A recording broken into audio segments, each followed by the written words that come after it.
Olha, daqui a pouquinho, a partir das 9h30, nós estaremos entrevistando também ao vivo aqui nos estúdios da Piratininga a Letícia Aguiar, deputada estadual eleita por São José dos Campos, que nos visita nesta quarta-feira e também é convidada especial do programa dentro de mais alguns instantes, ok? Bom, antes da gente começar a conversa com o Heller Gonçalves, que é presidente do Sindicato dos Metalúrgicos de São José e região, o Jesse Nascimento está na ponta da linha e, a propósito do tema, tem uma informação que diz respeito a uma cidade aqui da região. Vamos acompanhar. Pois não, Jesse? Ford não tem previsão para investimentos em fábrica de Taubaté. A notícia foi dada aos companheiros de trabalho por Alessandro Lopes da Silva, que participou recentemente de encontro mundial de trabalhadores da companhia em Detroit, nos Estados Unidos. Alessandro conta que, diferentemente dos anos anteriores, neste ano a empresa não anunciou novos produtos ou projetos para as unidades, uma vez que, segundo os diretores da montadora, exceção dos Estados Unidos, as demais unidades espalhadas pelo mundo são deficitárias. A possível fusão com a Volkswagen foi negada pelo comando da Ford, segundo Alessandro. Ele disse que existe a intenção de cooperação conjunta entre as montadoras para a redução de custos, mas não a fusão. A Ford anunciou recentemente PDV na planta de Taubaté, na qual tem mais de 350 funcionários excedentes. Jesse Nascimento, Jornalismo Piratininga. Ótimo, obrigado pelas informações, Jesse. Heller Gonçalves, o Heller Gonçalves, presidente do Sindicato dos Metalúrgicos de São José e região, está conosco. Seja bem-vindo, bom dia, Heller. Bom dia, Ângelo. Eu que agradeço aí a oportunidade de estar aqui novamente conversando com os ouvintes e com vocês da Rádio Piratininga. Só para a gente pegar o gancho dessa informação, há algum reflexo, não, quando uma montadora, no caso da Ford, se posiciona em Taubaté com relação ao trabalhador de São José, aquele que eventualmente esteja ou não empregado numa montadora aqui da cidade? Sim, acho que a mesma questão da GM, né? Você pega aí a General Motors, ela é localizada em São José dos Campos, mas tem trabalhadores que moram em Taubaté, em toda a região do Vale do Paraíba e vice-versa. Então, com certeza tem muitos trabalhadores de São José dos Campos, de Jacareí, de Caçapava, que trabalham na Ford de Taubaté. Aquela questão do passado em relação a investimentos da GM na planta de São José está congelada, né? Momentaneamente ela está meio que parada, né? Sem grandes informações a respeito ou não? Olha, em relação a esse tema, ouvindo aqui a informação passada referente à Ford, acho que todo mundo acompanhou os noticiários das últimas semanas, onde a GM anuncia um plano de reestruturação mundial, onde ela coloca que vai fechar 4 plantas nos Estados Unidos, uma no Canadá e outras 2 plantas que ela não diz em qual região, em qual país. Inclusive, nós realizamos uma assembleia com os trabalhadores lesionados da GM na semana passada e nós fizemos essa discussão com os trabalhadores. Porque a GM no último período ela aumentou a sua margem de lucro. Então a GM não tem motivo para demitir ninguém. E a gente quer discutir com a empresa por quê? Você citou muito bem. Teve o acordo de investimento firmado da GM com o nosso sindicato no ano de 2013. E esse foi um acordo público, feito inclusive com o envolvimento de toda a sociedade. Existiu uma cobrança muito forte em cima do sindicato naquele ano. Inclusive o sindicato flexibilizou algumas coisas para ter a garantia do investimento que a montadora não cumpriu. Nós fizemos uma forte campanha no final do ano passado cobrando os investimentos e a nossa ideia é seguir cobrando os investimentos e cobrando a transparência da GM. Porque você imagina, Ângelo, a GM anunciar que vai fechar 7 plantas. 5 ela falou, 4 nos Estados Unidos, inclusive entrou na queda de braço com o Donald Trump. Que ele falou, opa, se você fechar eu corto todos os subsídios que vocês têm. Uma no Canadá. E as outras 2? Imagine como tá os trabalhadores da GM dentro de São José dos Campos. Fica aquela pulga Será que orelha, fecha né? aqui ou não fecha?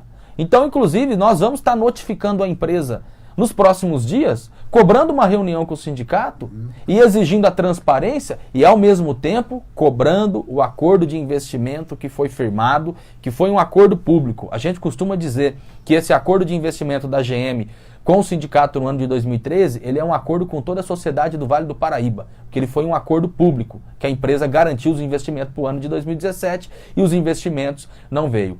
Ora, referente à informação da Ford, o que a gente vê é uma forte reestruturação mundial na indústria e principalmente no setor automobilístico, falando que vai investir nos carros elétricos, tem toda a discussão de carro autônomo. E a gente sabe muito bem que quando a empresa fala de reestruturação, quando a empresa fala de tecnologia, isso significa demissão dos trabalhadores. Então eu queria colocar essa questão que a gente vem debatendo no sindicato junto com os trabalhadores, que é estar cobrando a transparência da empresa e cobrar os investimentos do ano de 2013. Quando você reitera essa questão do anúncio dos investimentos em 2013, de que ele foi público naquela ocasião, houve também formalmente alguma assinatura de termo, de algum documento que cristalizou isso na época? Tem um documento público, inclusive a Câmara de Vereadores de São José dos Campos, a Prefeitura de São José dos Campos acompanhou toda essa discussão. E nós achamos, inclusive, que a Prefeitura tem que se manifestar.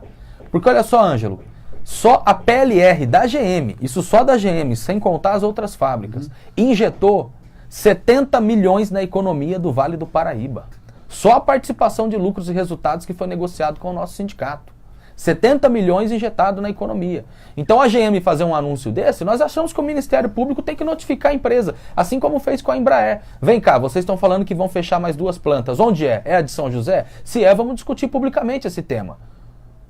Porque o fechamento da GM em São José dos Campos, a gente sabe muito bem, como eu disse aqui, primeira questão econômica, 70 milhões que deixa de ser injetado, estou falando só da PLR, além do salário, além do 13º, entre outros. Então nós achamos que o Ministério Público, a Câmara de Vereadores, porque aí qual que é a discussão que vai vir? Que a culpa é do sindicato, que é o sindicato que fecha a fábrica. E aí, essa discussão ela é importante, porque a GM anuncia esse plano de reestruturação a nível mundial e vai fechar 4 plantas nos Estados Unidos e 1 planta no Canadá. Aí eu pergunto, o sindicato dos Estados Unidos, o sindicato do Canadá, faz luta e organiza a categoria como a gente faz aqui? Da forma como a gente faz? Não. E está fechando a planta lá.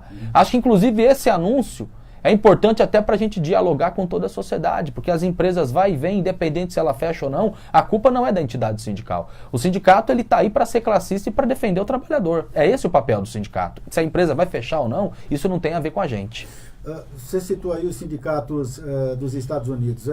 Quando ocorre uma situação como essa, há alguma interação? Vocês se conversam, tentam de alguma forma entender o que está acontecendo lá? Nós fizemos um contato com o sindicato dos Estados Unidos. Sim. Nós fizemos um contato também com o sindicato de Rosário, na Argentina, onde a GM também tem uma planta. E a gente vem debatendo. Inclusive o sindicato dos metalúrgicos dos Estados Unidos, o AW, iniciou inclusive uma campanha já. Fez assembleia com os trabalhadores, tem divulgado materiais de comunicação para estar dialogando. E no primeiro momento, os companheiros dos Estados Unidos colocam o seguinte... Porque a GM anunciou que ia fechar uma planta também na Coreia do Sul.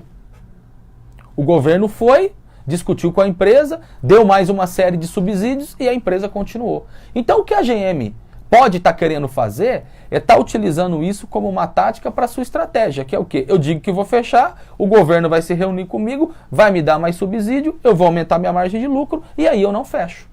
E nós repudiamos, nós achamos que a GM não tem que demitir nenhum trabalhador. A GM aumentou sua lucratividade no último período, então não tem motivo para estar demitindo ninguém. Inclusive aqui em São José dos Campos a empresa já realizou mais de 500 demissões esse ano e nós repudiamos veemente. Inclusive demitiu alguns trabalhadores lesionados e a gente está numa campanha pela reintegração dos demitidos e também para a estabilidade no emprego para os que ficam.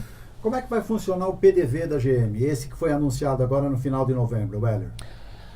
Pois bem, a questão do PDV, acho que é até importante a gente colocar, nós do sindicato somos contra PDV, porque o PDV significa demissão. Porém, aqui no nosso sindicato funciona a democracia operária, que são os trabalhadores decidir sobre tudo o que acontece.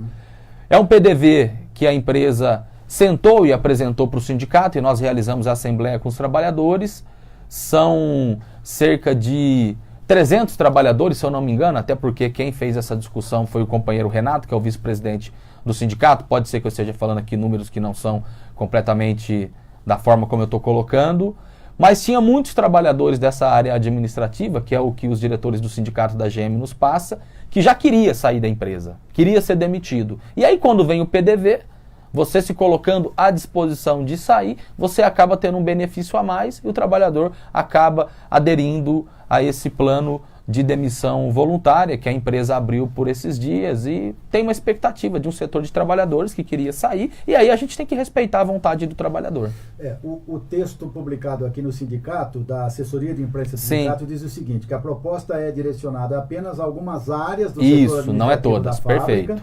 em torno de 100 trabalhadores estão aptos a aderir ao programa, de um total de 300. Correto. Mas a GM não informou qual é a meta do PDV. É isso mesmo, eu citei aqui 300 trabalhadores da área administrativa, onde cerca de 100 poderão sair, e não são todas as áreas. É essa a informação. Ela ofereceu também o pagamento de 1 a 5 salários, de Isso. acordo com o tempo de trabalho na companhia, mais 8 a 12 meses de convênio. Isso Sim. foi fechado em assembleia. Exato. E aí é isso, o trabalhador já quer sair, ele se coloca à disposição de ser demitido, e aí ele tem esse benefício a mais, de receber alguns salários a mais e também a extensão do convênio médico. Nós somos contra, porque é demissão, mas se o trabalhador quer sair, a gente tem que respeitar a vontade dele. E há uma individualidade aí em questão, né? Às vezes o trabalhador está passando por algum problema financeiro e enxerga, de repente, no PDV, a possibilidade de, se não resolver todos os seus problemas, resolver pelo menos parte deles. Sim, né, e uma parte está aposentado ou próximo de aposentar, então já está, digamos,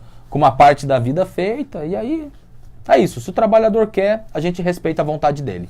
Muito bem. O Heller Gonçalves, presidente do Sindicato dos Metalúrgicos de São José e Região, ao vivo aqui no Jornal Piratininga. Uma outra questão diz respeito ao novo governo. Jair Bolsonaro assume a presidência da República a partir de 1º de janeiro do ano que vem, e ele já antecipou, pegando pela informação mais atual, a de ontem, de que o Ministério do Trabalho vai ser extinto e as suas funções estarão fracionadas entre 2 ou 3 pastas a partir daí.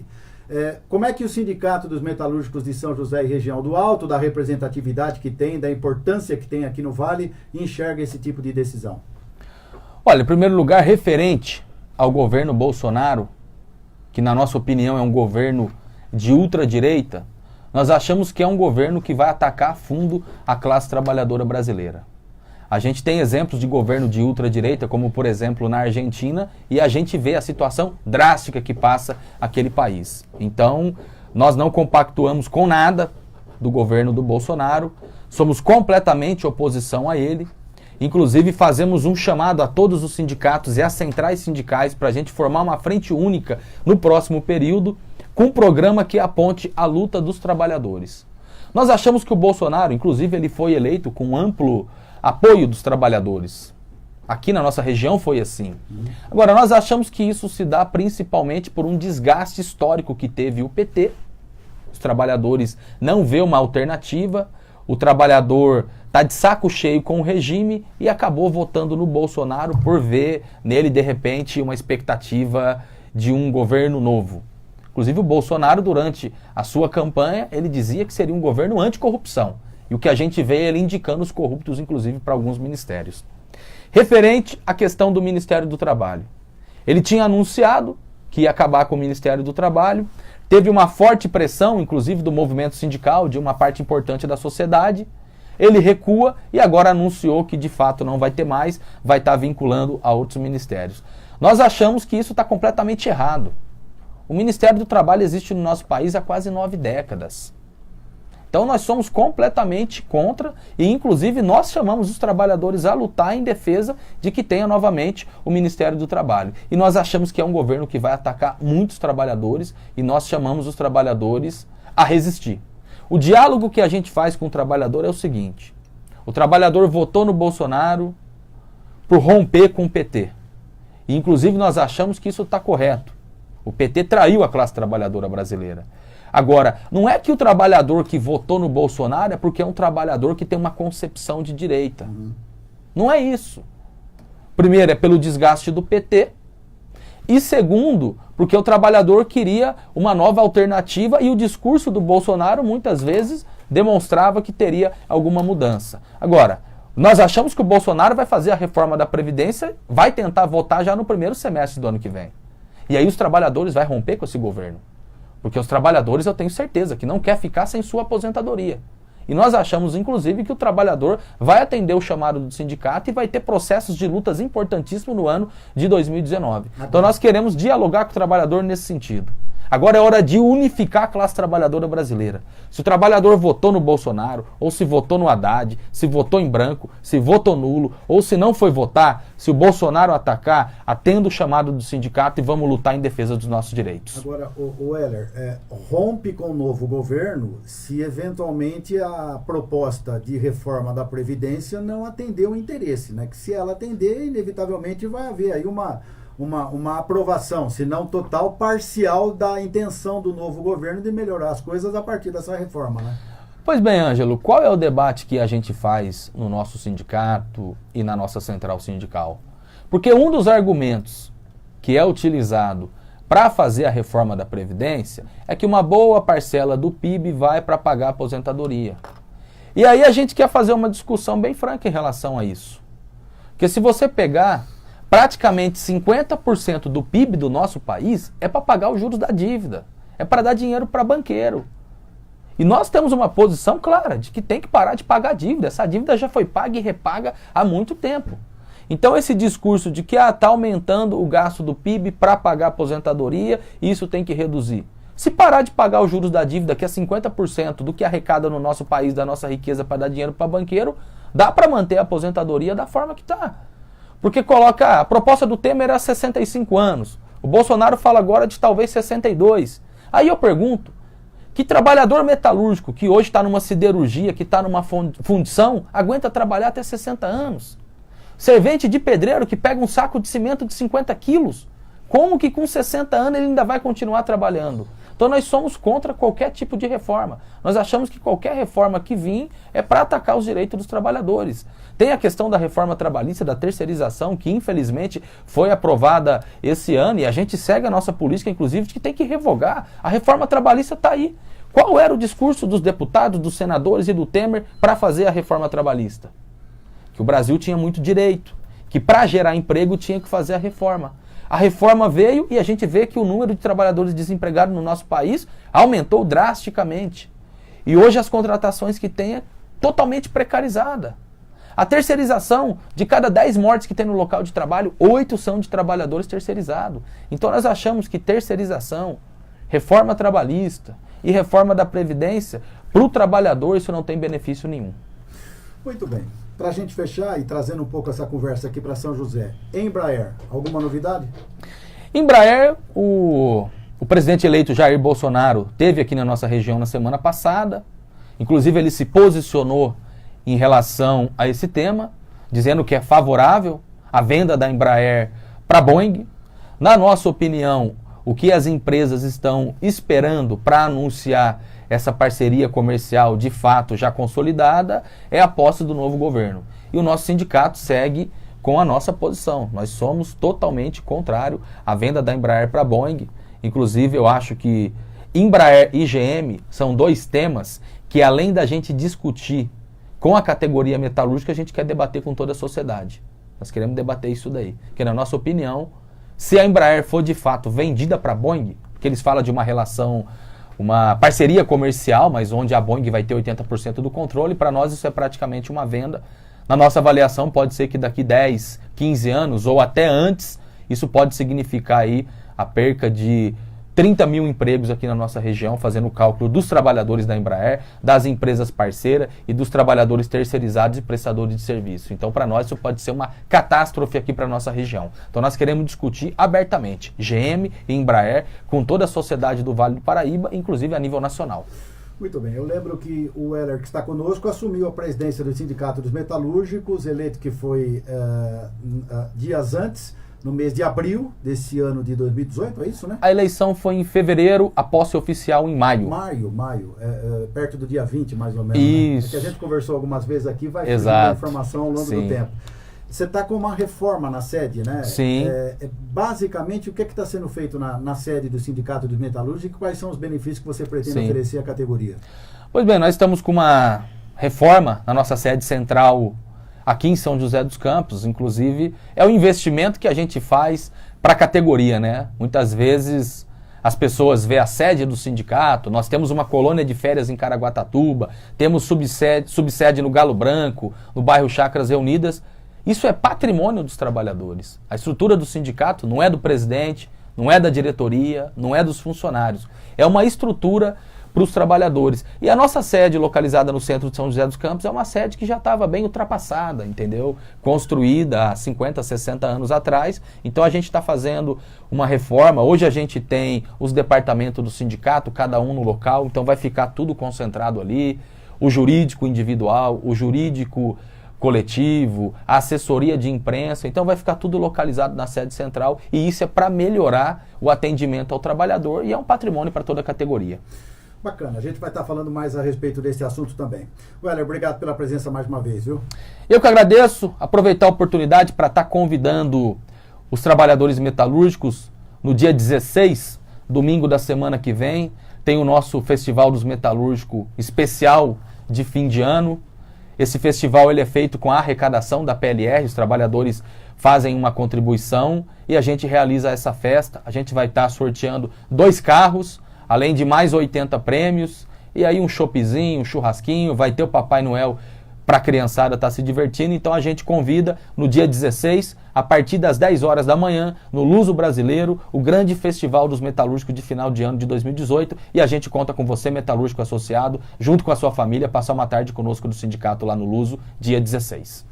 Obrigado pela presença mais uma vez. O Weller Gonçalves, presidente do Sindicato dos Metalúrgicos de São José dos Campos e região, convidado da segunda hora do Jornal Piratininga desta quarta-feira. 9h32, vamos a um rápido intervalo e daqui a pouquinho a presença ao vivo aqui nos estúdios.